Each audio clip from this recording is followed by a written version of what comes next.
Hello guys and welcome to my new video. So today I decided to have a look at my Restoration Shaman. So I've been playing my Resto Shaman for quite a while. He's basically one of my alts. I've been doing 5 months, I've been doing raids, and I really kind of felt bad about not making any videos about Restoration Shamans, not making any content about it, and I decided to basically answer a question that I've been asked a lot about, basically things like, how do you find your Restoration Shaman? How do you find your Resto Shaman compared to your Holy Paladin, compared to your Resto Druid? How do you find the healing in 5 months, raids?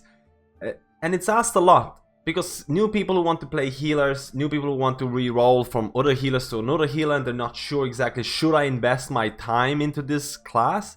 They want to know about how good they are, what kind of playstyle it involves, and this is not going to be a guide video. This is going to be my opinion piece about how I feel about Resto Shamans in 5-man content, in raid situations, their toolkits, their talents, and things like that. So, first of all, I've been doing a lot of raids for my Restoration Shaman. Resto Shaman talent build for raids is very, very different to what you would see in 5-mans. It's very different. It probably might look something like this.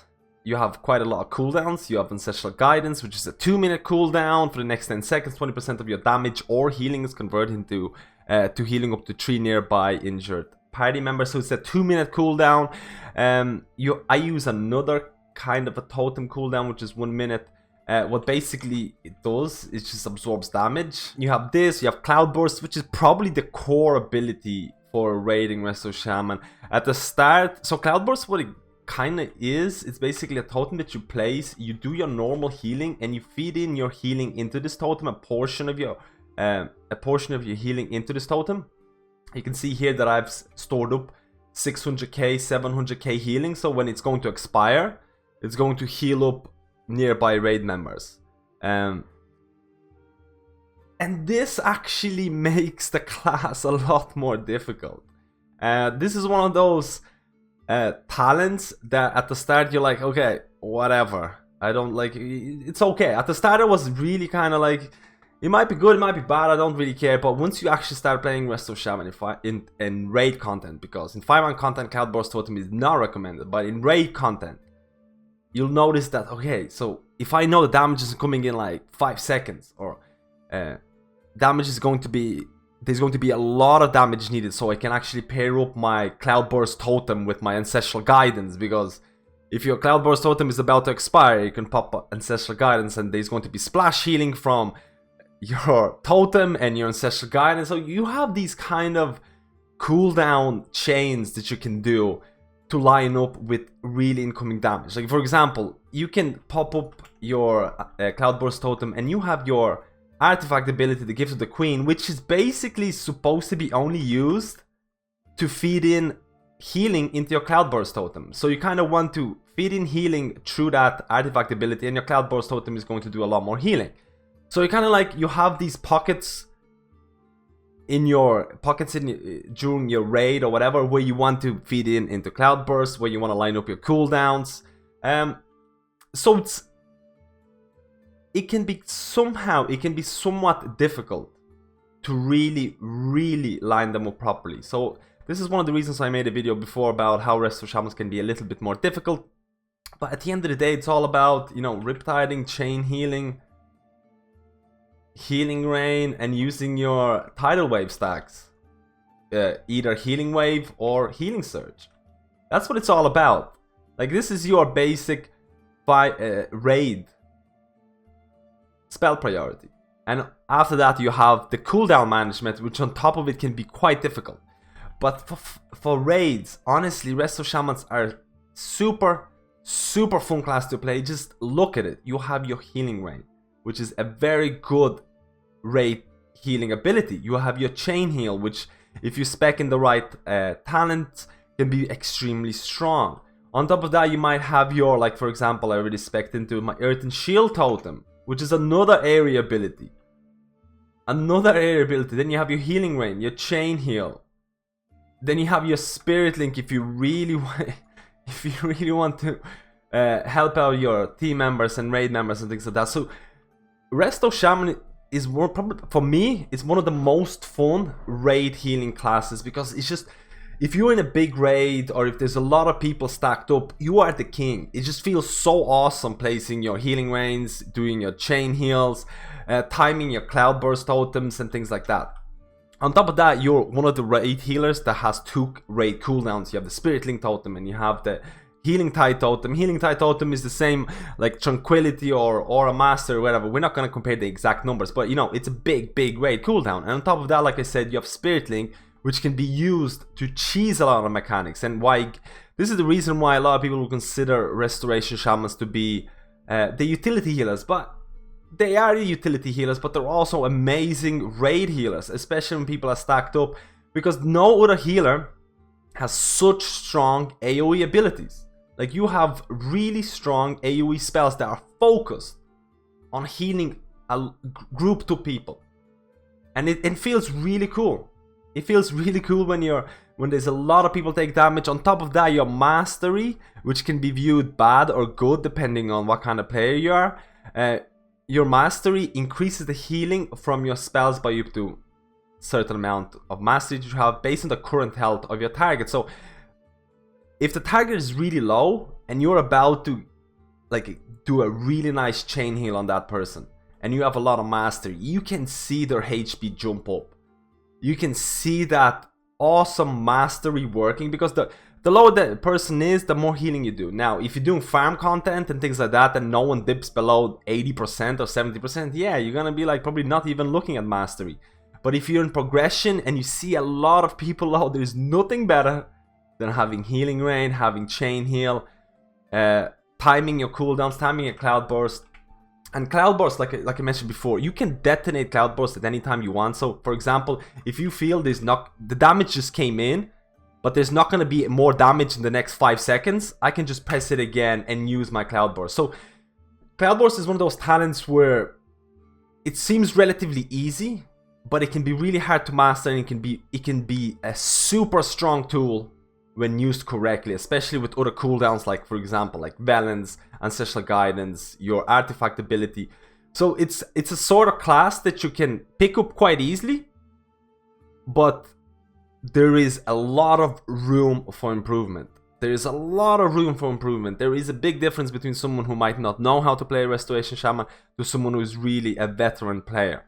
Now, this has been my a raid overview. Resto Shamans are super fun in raid. I find them really cool. A lot of people will tell you the Resto Shamans are quite immobile, but at the end of the day, Graceful Spirit, which reduces the cooldown of your Spirit Walker's Grace by 60 seconds. So my Spirit Walker's Grace right now is at 1 minute, and it allows me to cast while moving for 23 seconds. So it's really like, I mean, you can time it quite well and cast on the move. Again, knowing when to move, knowing when there's going to be continuous movement patterns in a fight, again, is really strong. And Resto Shaman can do quite well when even there's movement involved.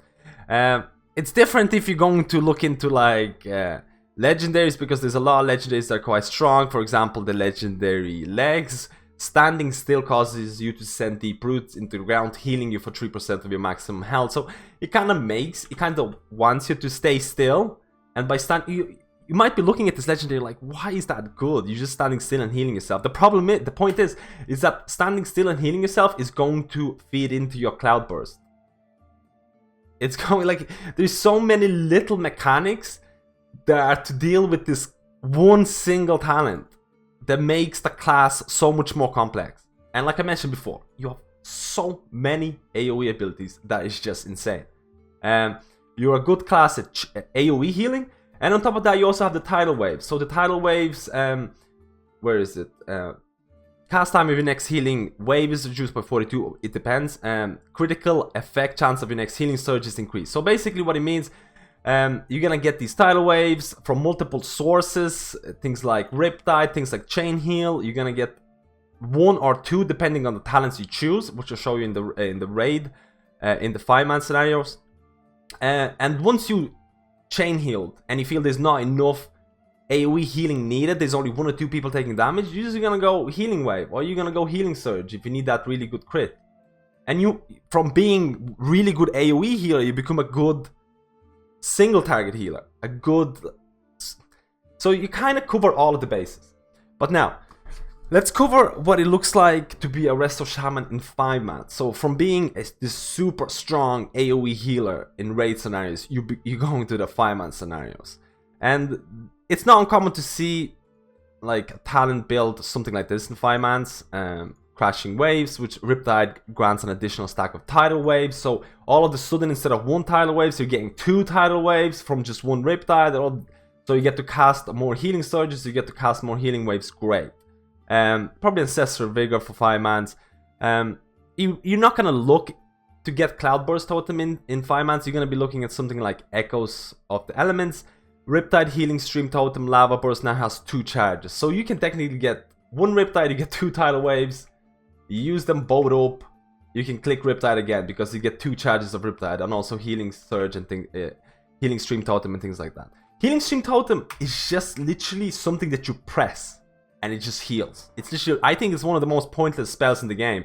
It's just something that you press and it does healing. I mean, it's considerable amount of healing. It's something that you should be pressing. It's not something that you should ignore it. But does it really make the gameplay more fun? It's literally just a cooldown to look after. That's what it all. There's nothing else to it. You don't even care where it is. You just press it. You just press it and it's gonna do healing, and that's it. But either way. And then in 5-mans, you're probably gonna be looking in something like Ascendance, which is a 3-minute cooldown. If you're playing Restoration Druid, it's something like the tree form, except it's a lot less shorter because if I press it, it only lasts 15 seconds. It does a massive amount of healing, and you can do really good AoE healing because transforms into water ascendant for 15 seconds, casting all healing you deal to be duplicated and distributed evenly among nearby allies. So it's kind of your single target heals kind of become AoE heals. But we're not gonna go into that too much. So you go to 5-man scenario, you have something like this, and all of a sudden your whole arsenal of heals becomes Riptide, Healing Surge, or Healing Wave. Most likely Healing Surge, because you're not gonna run out of mana in 5-man scenarios because you're gonna drink every time. So all of a sudden, this is your whole rotation. Riptide, Healing Surge. Riptide, Healing Surge. Healing Surge. Riptide. Healing Stream Totem. Healing Surge. Riptide. Oh my, I'm gonna use up again 2 tidal waves. Okay, my tidal waves are gone. I'm gonna Riptide again. This is your 5-man rotation.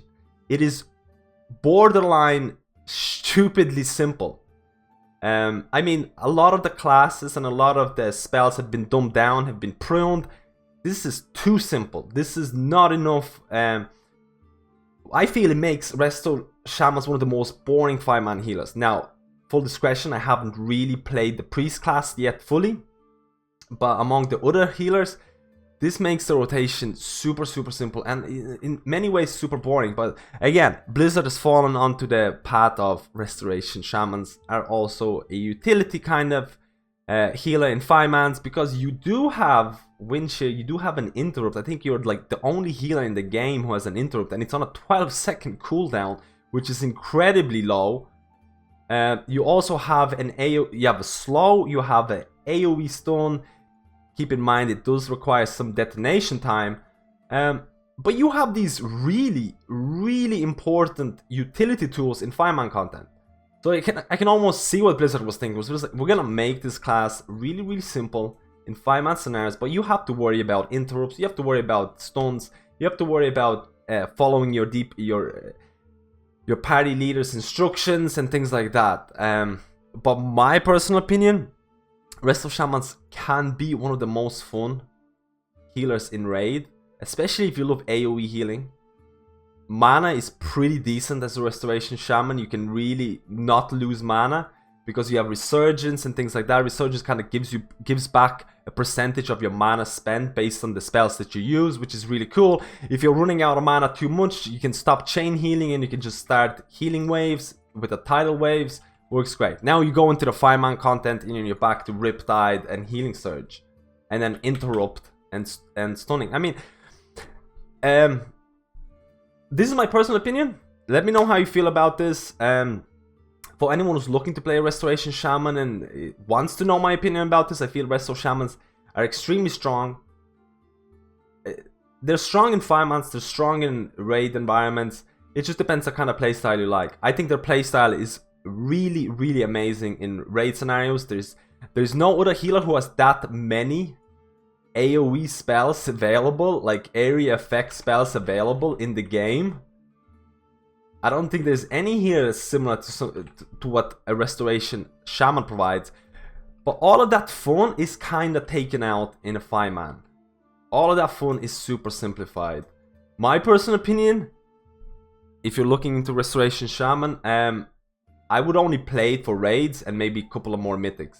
But I don't feel that the playstyle is super enjoyable. But let me know how you feel about your Restoration Shaman. Let me know how you feel if you're looking to re-roll into Resto Shaman, if you're looking to play 5-mans, if you're looking to play raids. Let me know how you feel about this video, and I'll see you next time.